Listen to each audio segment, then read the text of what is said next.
You're hanging out with the crew of Demon 305, and today we have the honor of having our first medical doctor part of our leadership series, Dr. Zambrano. Thank you so much, sir, for being here. Thanks for having me. Our pleasure. First of all, you're super cool. We have a lot to talk about. Shout out to our good friends at House of Suits, Ivan and Ivy. We met you there at the gala. Wonderful people. Definitely. And they create meaningful connections. That's so correct. Thank you for being here with us. We're actually at your practice here in Pembroke Pines. When you were a little boy, if someone would have told you in Ecuador you're gonna have your own medical practice, what would you have said? I wouldn't believe them. I mean, dreams, it's what you dream. You know, if you dream about it, you'll succeed at it. Dreams are made to be, made reality. Yeah. Well, we're gonna talk about just that today, but you have to let us know Ecuador. You were born there. Tell us what it was like growing up in Ecuador. Well, I'm too young to remember, but I did go back to study medicine, so I got a taste of what my heritage. And my parents are from there, so they, thank God they taught me Spanish. You know, when I came to the United States, a lot of people didn't teach their kids Spanish because it was looked down upon. Really? Correct. What year was it? And how old were you when you came? So, I was born in 58, so I was 4. So this is in the 60s. Wow. My parents migrated to New York, where all the Ecuadorians are. Wow. You know, I guess that was the up-and-coming place for work. So my parents were, you know, of humble roots, so they came to work to make it better. At what point, it seems like most parents, you know, that I speak to, they try to inculcate in their kids, you're either going to be an attorney, a doctor, an engineer. It seems like that was part of your story too, but you actually did it. At what point do you remember your parents talking or saying, you know what, Mario, you're going to be a doctor? Well, my mom was pretty insistent that she wanted me to be a doctor. Even my name has some sort of suggestion of it, because they named me Mario Donald, you know, and Mario for my dad, Donald for a godfather that was American at the time. The MD. So the MD. So I think they programmed me from young age to do that, you know. And then my dad had some health issues that I saw him go through, and that also influenced me to go into medicine. So you ended up going to medical school in Ecuador? Yeah, I started my pre-med in Chicago. I did 2 years there, but you know, financially, my parents weren't wealthy, so I decided that I wanted to go to medical school, but I wanted to put my parents through the expense of going to medical school here. Is expensive.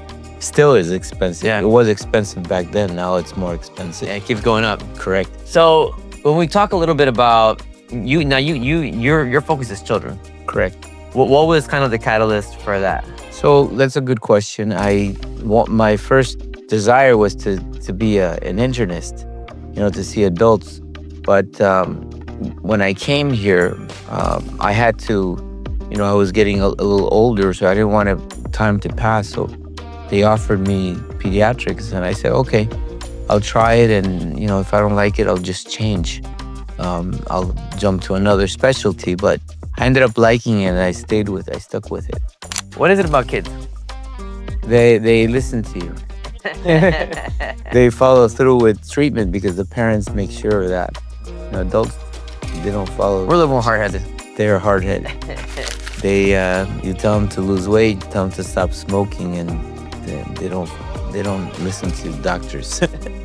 What was it like the day they said, Dr. Zambrano? What was that like? Do you remember? Wow. Yeah. It brought tears. Yeah. Yep. Who was there that day? My whole family. My dad wasn't there, but my mom, my brothers, you know, and my wife, because at the time I was married. So it was a big deal for the family. I'm the first doctor in the family. Wow. No one really went to college, you know. Yeah. And my parents weren't, like I said before, they weren't wealthy, and that wasn't ingrained in them that they had to go to school. So you become a doctor. Awesome, awesome milestone that you accomplished.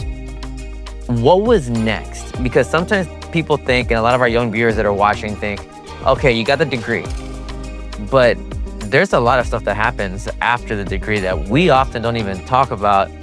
What was your plan? Did you have a plan? Were you ever lost?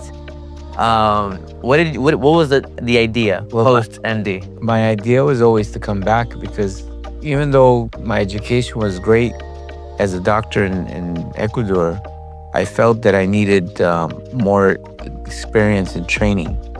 I didn't feel that I was complete. So my idea was to come back and finish training here.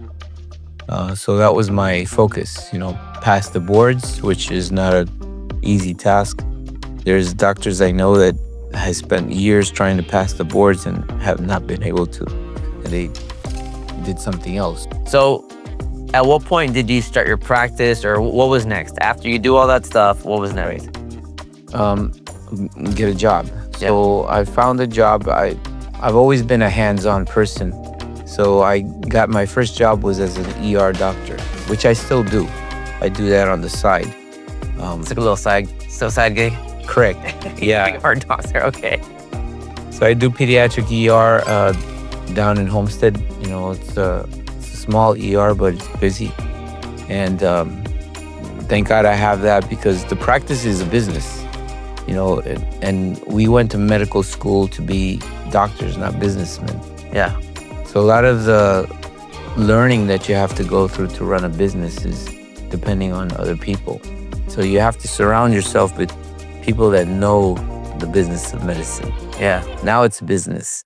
It's not just, put a shingle and see patients. You gotta be able to make ends meet and pay the bills, pay your employees, pay the secretary, pay the MA, the person that's helping you see patients. As we wrap up, what is some advice that you would give to young folks who sometimes think they maybe lost their way? Sometimes maybe they've received a couple of no's along the journey of life.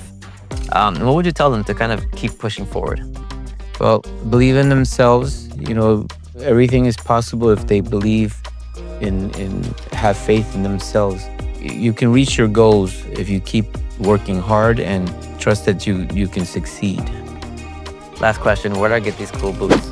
Oh, I bring them from Ecuador, from all over. Really? I've gone to Mexico and I brought boots. Wow, okay. I only wear boots. But I guess I was a cowboy in my other life. Listen, when I go to Ecuador, you gotta let me know who your boot person is. Oh, definitely. So I can get a hookup. Yes.